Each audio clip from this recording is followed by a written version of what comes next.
Okay, good day and welcome to everyone joining this ICSI session on fault localization. My name is Rosha Bandara. I'm an academic based in the United Kingdom at the Open University, and it's my pleasure to be the chair for this session. We also have the support of a student volunteer, Adam Kule, and our speakers here as well. So the format for the session will be similar to others. We have a mixture of talks, including talks from the New Ideas and Emerging Results track, as well as a journal first paper and so on. And the talks will be 5 minutes long. And feel free to use the question feature in Midspace to add your questions as the talks go on. And after all three talks have been delivered, we'll have a Q&A involving the presenters and an opportunity for some discussion on this topic. So our first speaker was to be Masood Rahman, who was presenting a journal first paper on the role of search queries in IR-based bug localization. Unfortunately, Masood is based, so it's about 5 a.m. for him right now. So he can't be with us in person, but he did deliver his talk on this paper in an earlier session. So I'm going to play the recording of that talk as our first presentation. So here we go.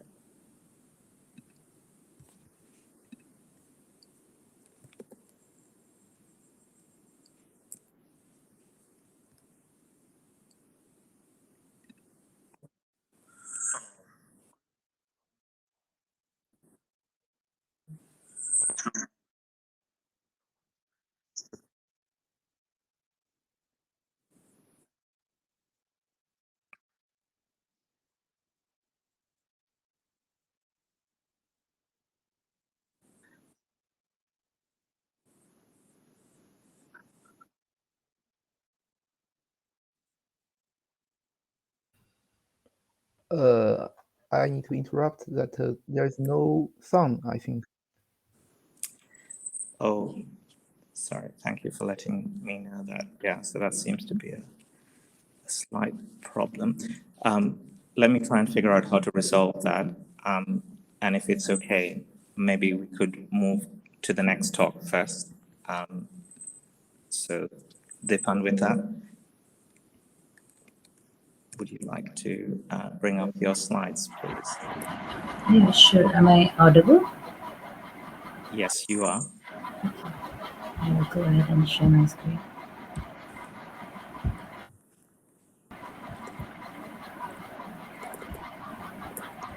Let me know if my screen is visible. Yes, we can see your screen. Please go ahead. Okay, sure. So at the 4-minute mark, you'll be sharing your video, right? Yeah, I'll just interrupt briefly, just after 4 minutes, yeah. Yeah, I think that'll be better, yes. So hi, I'm Dipandita. I'm from IIIT Hyderabad. I'll be presenting a paper utilizing persistence for post-facto suppression of invalid anomalies using system logs. My co-authors are Pooja Agarwal and Seema Nagar from IBM Research India and Rohan Arora and Bingzu from IBM Research Yorktown. So the main contribution in our paper is we look to identify persistent anomaly window time periods. And to give some context, we have raw logs from various microservices and cloud systems. We pre-process the data by extracting templates and forming template count vectors, which are fed into anomaly detector algorithms like PC or autoencoder.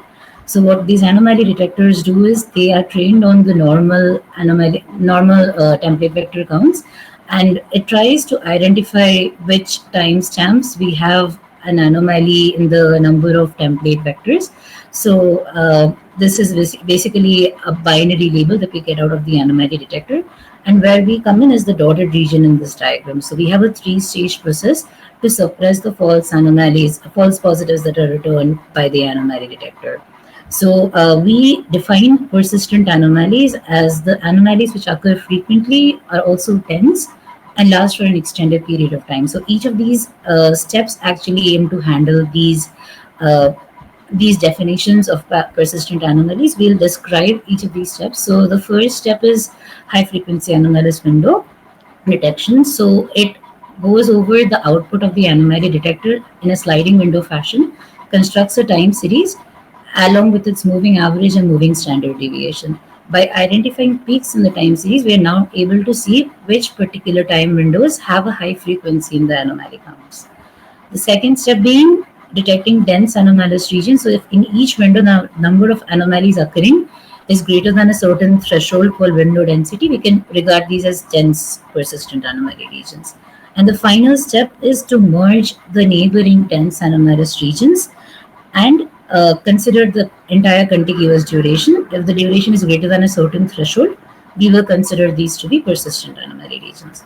So to exemplify it for some data sets, we have SockShop, which is a simulated data set with two microservices here, front end and orders, and HDFS is a real world data set.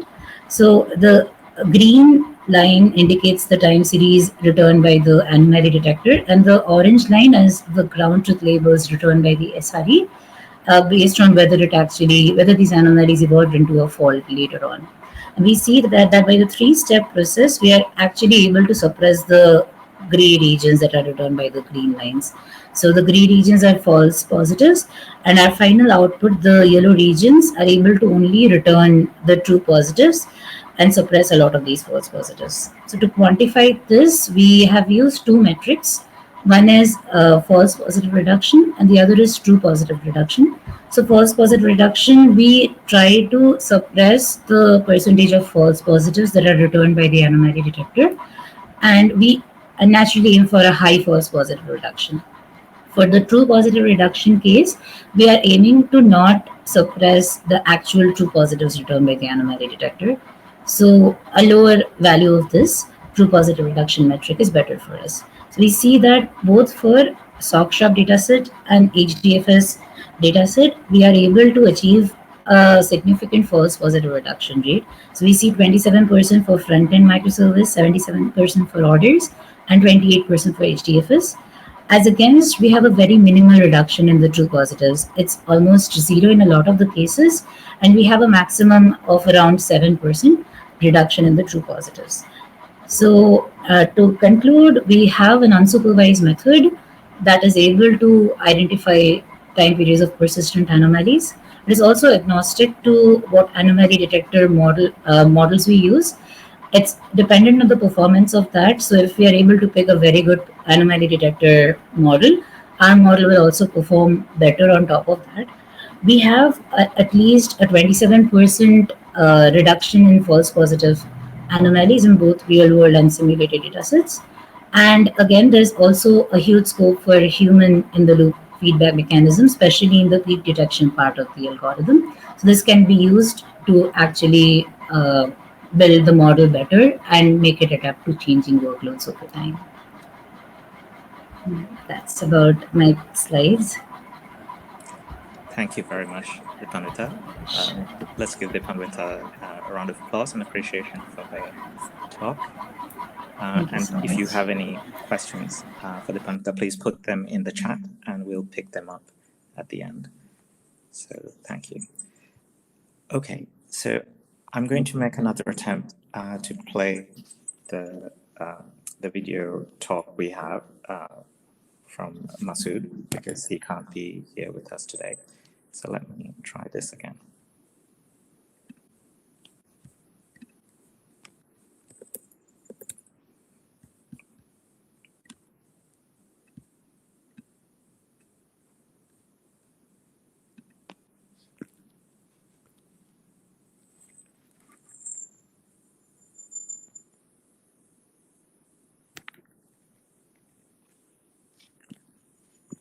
University. And the work that I'm going to present is a collaborative work with Polytechnic Montreal as well as University of Saskatchewan. And these are my co-authors. This talk is about query reformulation in the context of bug localization. And many of you might be already familiar with that, but let me try to provide a bit of little overview. So this is a bug report, and we want to identify this buggy code using the information from this bug report. So what many of the techniques were doing over the last decade was that they will use this whole bug report as a kind of search query, and then they will execute this query with some kind of code search engine, which is sitting on top of the code base. And then they will try to retrieve the buggy code, and the expectation is that the buggy code will be retrieved at the higher position of the rank list. But as you can see, that always does not happen, because this bug report is not designed to be used as a kind of search query, because it has like 127 words. So what many folks did, they tried to identify a subset of keywords from these 127 words, and they call this subset of keywords as a kind of query.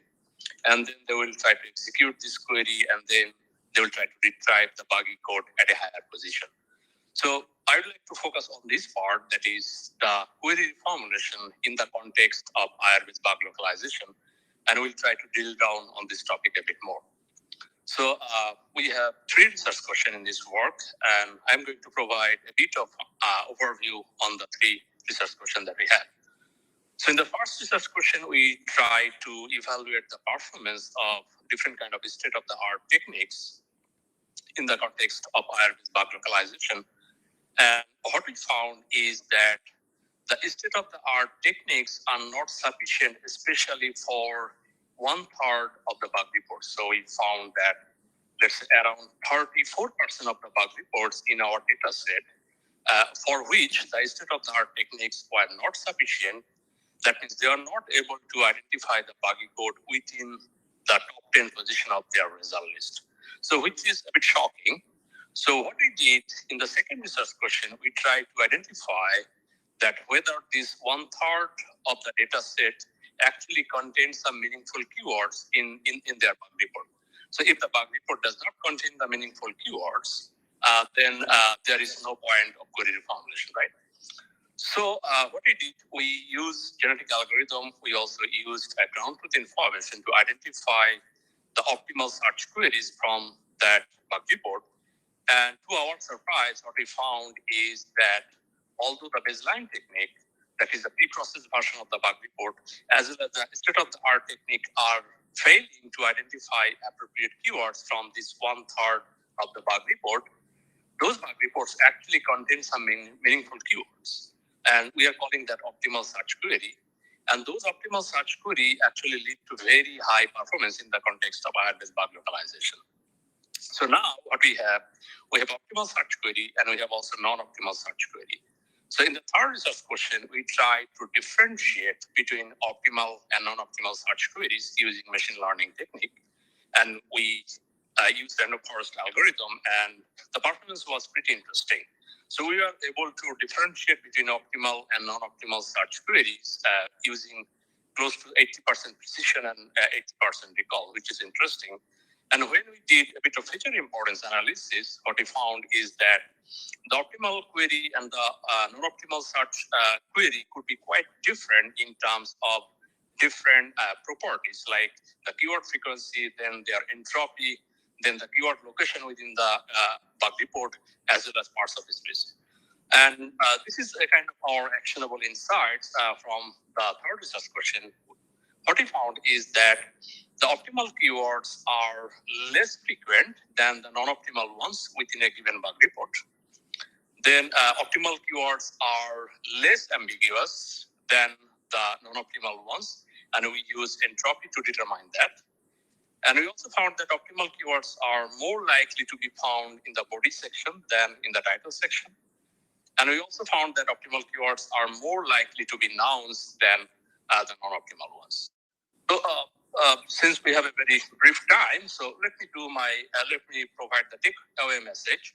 So what we found is that around 1/3 of the bug reports for which neither the baseline technique nor the state-of-the-art technique are sufficient to identify appropriate keywords from those bug reports for bug localization. But those bug reports actually contain some meaningful keywords, and we identify that using genetic algorithm. And those optimal keywords lead to very high performance in the context of bug localization. And then we also try to differentiate between optimal and non-optimal search query. And we found that they could be quite different in terms of different properties. And we applied this actionable insight, and we also were able to improve the performance of baseline and state-of-the-art techniques significantly. And these are the open questions. Okay, guys, I'm done. Thank you.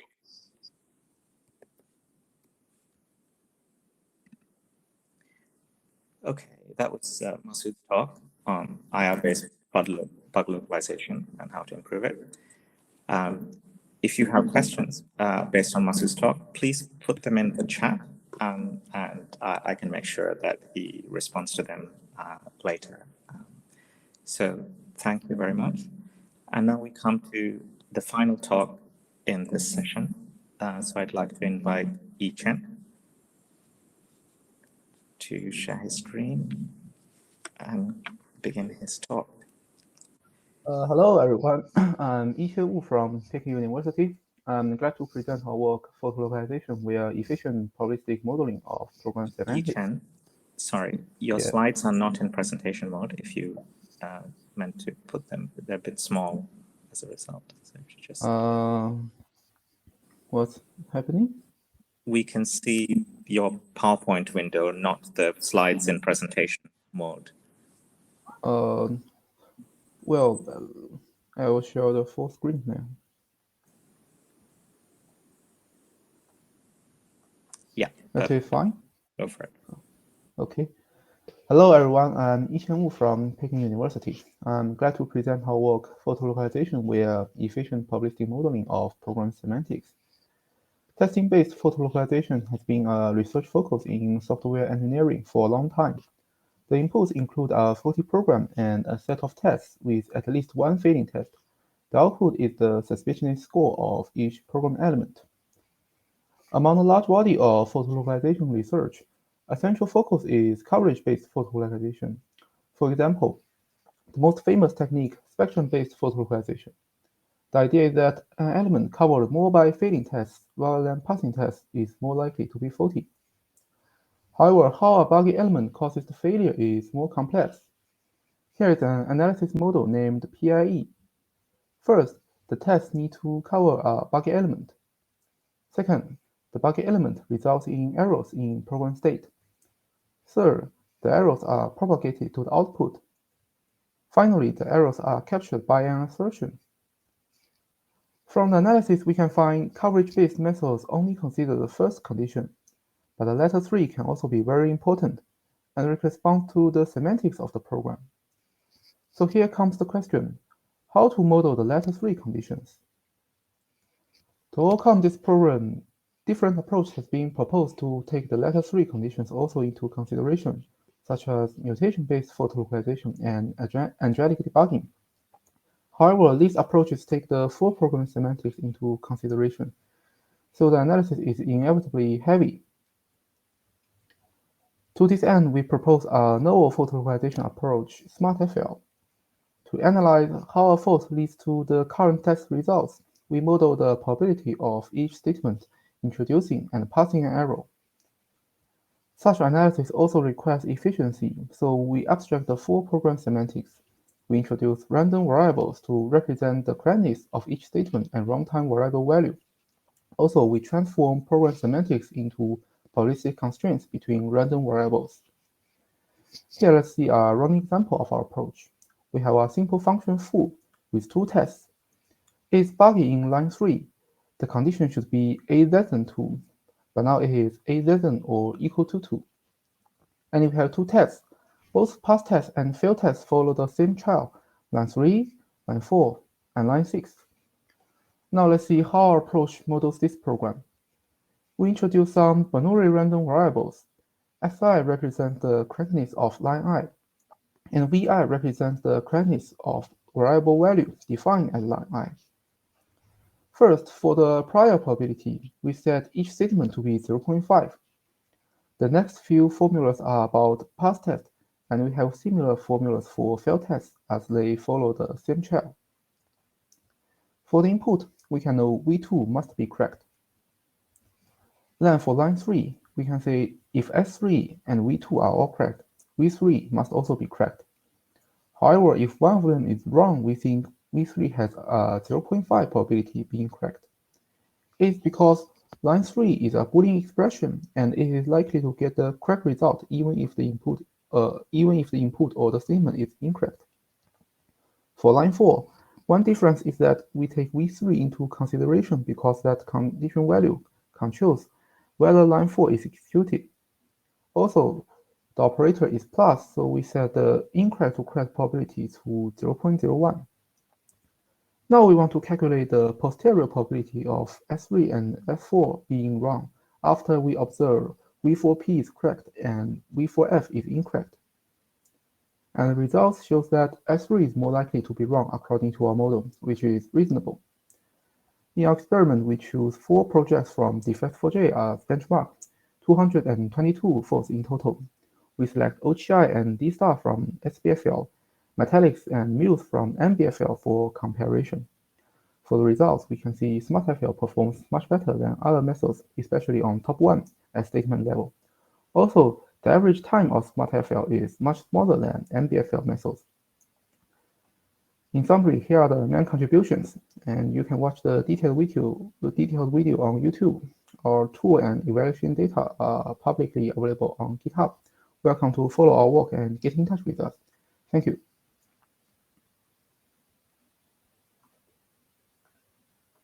Chen. And yeah, let's show some appreciation for Yi Chen's talk. Thank you very much. So yes, now I'd like to invite both speakers to join me and to answer any questions that from the audience. And I have some questions as well. And to get us started, I wondered if you could kind of discuss a little bit across both your techniques, your sense of the barriers or challenges to having these techniques be adopted and used by practitioners. What would need to happen for these to be part of software engineering practice, in your view? Yi Chen, would you like to go first? Yeah. Well, my technique, I think here's one hard thing is that we need to use instrumentation for dynamic analysis. That is hard in practice. In fact, it is not to build a sound and efficient system for that, but it's just like something like a compiler, which is a hard engineering problem, I think. Yeah. Dipanvita, do you have a sense of view on the kind of pathway to adoption in practice for the technique you've described? Right. So what we did was we built on the IBM AIOps pipeline, which is a standard pipeline that is used for anomaly detection and for localization from logs. And so I incorporated my technique on top of that as a post processing step. I think in practice, if we have the ground labels from SREs, which may be a little difficult on a very low granularity level based on time. So if we are able to get that, then this can be extended to any other anomaly detector that is used, any pipeline that is used for this sort of a task. The Thank you. only bottleneck may be the extracting the ground truth labels from the SREs. Sure. Yeah. No, that's a great point. Are there any questions from the audience? Those in the room, feel free to put them in the chat. Yeah, can I ask a question? Sure. Yes. Go ahead, Adam Philip. All right. My questions will go to Yi Chin Wu. Yeah. I want to ask, while carrying out the research, did you discover or did you come across any program statement? I'm talking about non-faulty statements now, with higher failed execution than Uh, the faulty statement? may you repeat your question? I think. I mean, when instrumenting Yeah. your test cases, did Yeah. you come across any non-faulty statements with higher failed execution than the faulty statements? Did you You get my mean question? I chasing all the statement of the project? You mean that? If I do Yeah, that? Or you use defect 4J. yeah. You use In defect fact, 4J as your in the best. tracing, I know your question. In fact, in the tracing, we only instrument uh, the method covered by the faulty test. Yes. For the something that only covered by past test, we did not trace them. And in our modeling, that missing part is considered as an atomic statement. Oh, I can't get to very my question. The what I really want to ask in that area is, what can you do, or can your technique cater for a non-faulty statement that has higher failed execution? Because when we instrument the test cases, we have EP, which is execution pass, EF, execution fail, MP, non-execution pass, NF, non-execution fail. Am I right? Sorry, I This, maybe I can so maybe this, can you type the question? Sorry, yeah, in the chat. it sounds like a very detailed question, Adenkule, which, yeah, but if you could have a go at describing it in the chat, and maybe we can come back to it, or you may have to ask Yichen offline All right, and all right, discuss it further. Thank you. Thank you. all right. I'm going to invite Claudius to ask his question. Please free to come off mute and ask it yourself, Claudius, if you'd like. If not, I'll read it.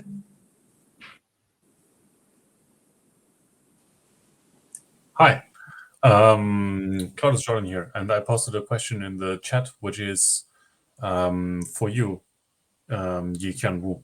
So I think I missed it in your presentation, where you presented that some statements, for example, line 2 and line 3, you assign some prior probabilities for the lines to be faulty, or maybe I've just missed the point. Where do those numbers come from? Maybe you can elaborate on that. You mean you have typed that on the chat, but I didn't see that. Will you mind that I just restart the web page to see your question? Okay, just get out for a minute. Right. Okay. Just wait for Yichen to rejoin. Bear with us, Claudius. We'll get. Yeah, he's back. So hopefully. Okay, I just come back. Seems that the chat of some of mistakes here, some buggy. So Yichen, the question, if I can repeat it, is Yeah, about where your prior probabilities come from. The prior probabilities you the assign. prior probability, in fact, it is just we set it. There's some nothing is really come from that 0.5. You mean? In fact, but it's something like a common result. You don't have the reason to say which one is more likely to be fault. It is more likely to be fault or more likely to be not fault. It's just from that, I think. And in fact, the exact value we think is not matter much, because after all, we need to get a rank of the all statements, not the exact value of the final posterior probability. We need to rank them. And for all statements, the prior probability is the same. So it will not affect much of that prior probability.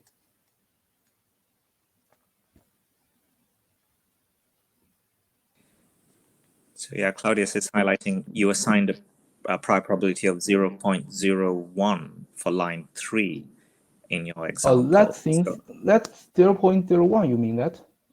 Yes. That probability is from that if you for something like A plus B, and one goes wrong, you think there is maybe definitely the result is wrong in exact, but in some case there can also be true, because if you go two branch, but the two branch get the same result, and the condition value is wrong. In that case, you can say even the condition value is wrong, but we somehow luckily get the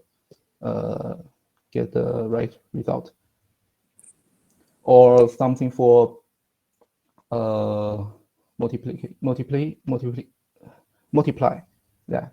If A multiply B, one of them is 0, then the other goes wrong, does not matter the result. Something small. We just set a small probability. Okay. Okay, thank you very much. Okay. Thanks. I may have a follow-up on that later, but just checking if there are other questions. I had a question for Dipanwita about how the approach of eliminating false positives looked at or considered comparing it to the human operator's ability to ignore false positives.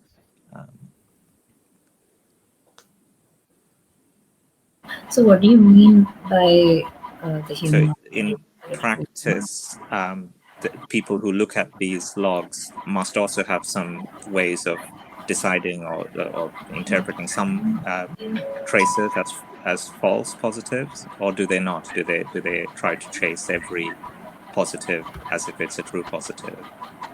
Right. So what we did was we took the anomalies during and before and after a particular incident. So if an incident was reported, say from 8 p.m. to say 12 p.m., we'll consider a window from around 5 p.m. to say 2 a.m. And we'll consider that entire duration, and then we'll ask the human operator to label if these anomalies eventually translated into the fault. So out of the entire data set we have, the time frames which are very close to the incident, right before the incident, are likely to have eventually evolved into the failure. So we consider those as our positives, the true positives, and the rest we mark as negatives. So it's currently more time based than it's based on whether what the type of each anomaly is.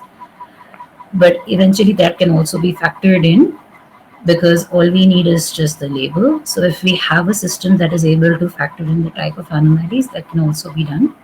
Currently it's just time based on the proximity to the actual incident fault or like failure time. Thank you. That's helpful. Thanks very much. So I can see Adekunle has asked his question in the chat, but I'd like to suggest that we. Yichen, have you had Unfortunately, a chance to read that? I didn't see that. Also, I need to refresh the page maybe once again. Sorry. Okay, that's okay. I suggest that's a very detailed question that may need a bit more time to digest and answer. So I can see it now. Okay.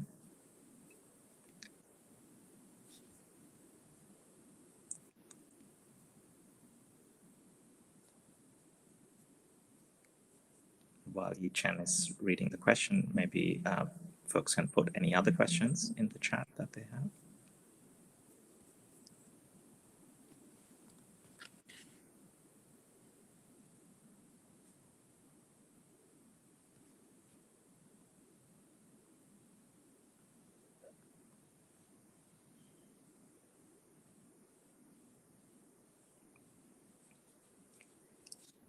But it may also be something to be addressed offline. I think it needs a bit more conversation.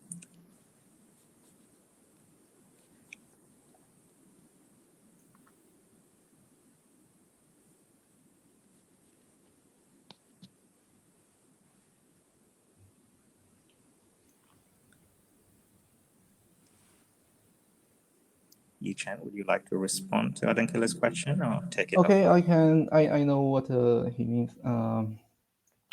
Well, I mean, spectrum-based method indeed suffers this problem, I think. But in fact, our method can somehow performs better about that problem.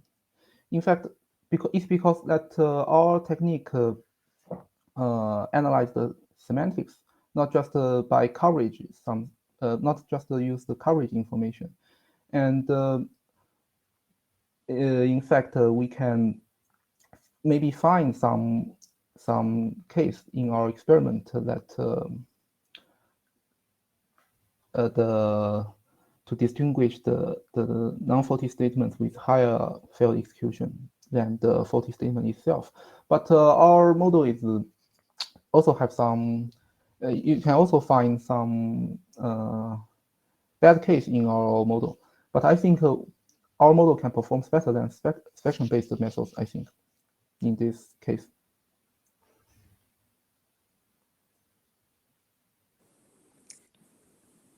That's a good question. But still have one more thing to talk is that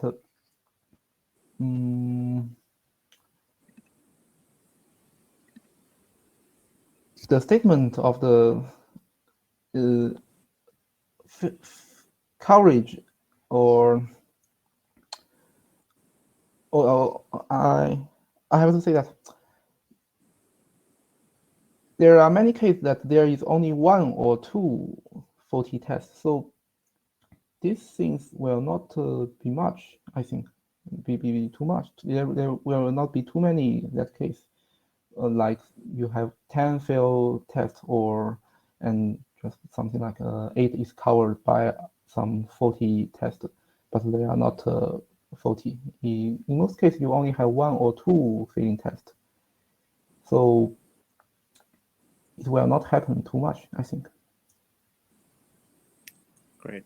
And there's a follow-up about which state-of-the-art methods you considered and whether there's a replication package to support your research. Me? What is about? Yes, Yichen. Yeah. Which state-of-the-art methods did you consider in your study? In fact, it is named Combine FL. It is a technique to combine a lot of technique together, including spectrum-based, mutation-based, and many other methods. So our method can also combine with that technique and improve the former result. And we have discussed that in our paper. Great. And is it possible to access your solution to validate and replicate your work? Is there a replication? Yeah. It's on GitHub. That is. Brilliant. Thank you. So we're coming towards the end of this session. I had kind of one wrap-up question, I guess, reflection again from both speakers. So both of your techniques involve some kind of pre-work on the data that you use, the labeling of the labeling of the incidents in one case, and assigning prior probabilities. So are there, what's your sense of the challenge associated with that task? And are there algorithmic ways of making it easier to do you think? Lipan, with that, would you like to go first, please?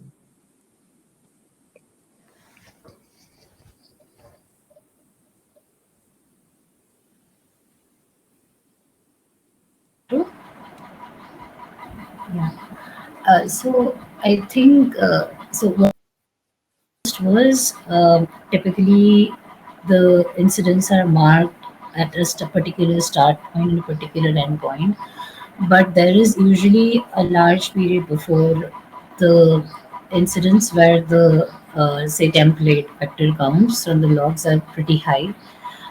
We see unknown templates also occurring with a high frequency right before the start of the incident, maybe like an hour or so before the incident.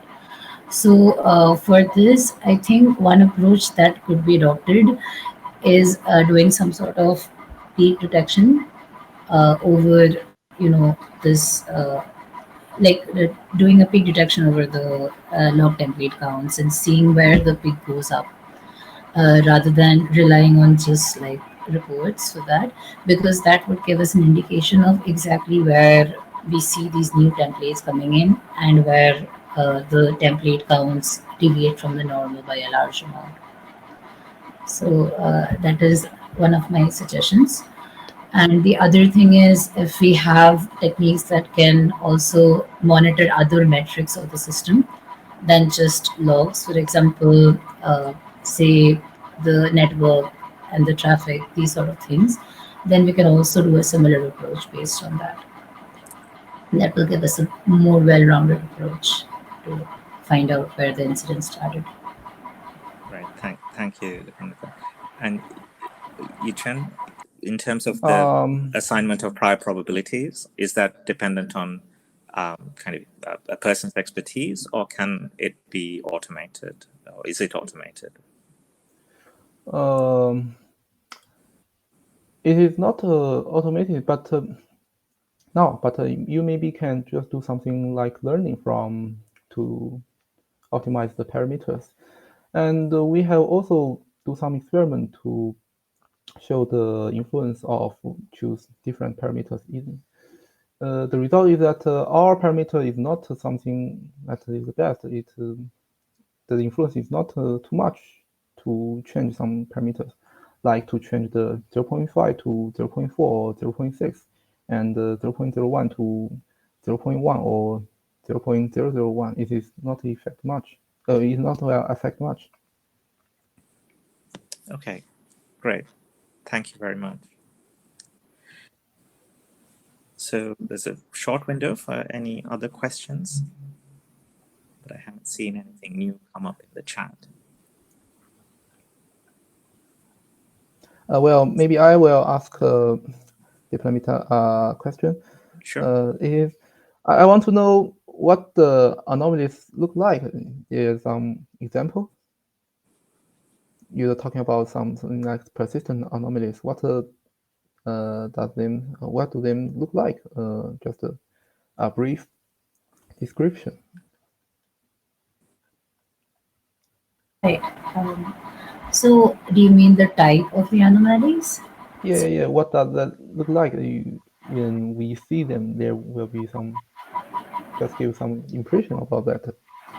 Right. So basically, if you are looking at the thing qualitatively, we have log lines from which there are certain templates. So we basically discard the IDs and those information, and we have log templates at every time window. And so right now, this is a quantitative approach entirely. So it basically sees if, say, a certain log template was 5 times in a 10-second window, and now it's occurring, say, 10 times, or it's occurring way more than normal. So in the normal time where there's no incident nearby, it deviates a large number. It deviates in a large number from the normal template counts. So it's entirely quantitative right now. We haven't looked at the. We have a fixed set of templates essentially, and we see how frequently they occur and so on. So our approach is not based on a qualitative approach of what the log templates are like, but in addition, we also see certain new templates that were not there coming up for the first time. So that sort of thing is captured by, say, a zero count in the normal case, and right before an incident, that anomaly count, that is the log template count, goes up to, say, 10 or 15, like that. Okay, I get it. Thank you very much, Dipanwita, and thank you, Yichen, as well, for the talks and engaging with the questions. It's been a very interesting session, some very interesting work to consider. So I think that brings up close to the end of this time slot as well, allowing people a bit of a break and also opportunity to use the social spaces to continue conversations and continue enjoying this part of the ICSI conference. The next session in this room will actually be at 4 p.m. UTC, and that is on program analysis. So with that, I'll bring this session to a close and thank everyone for their attendance and the speakers for their So engagement. thank you, Arosa. Bye. You're welcome. Bye for now.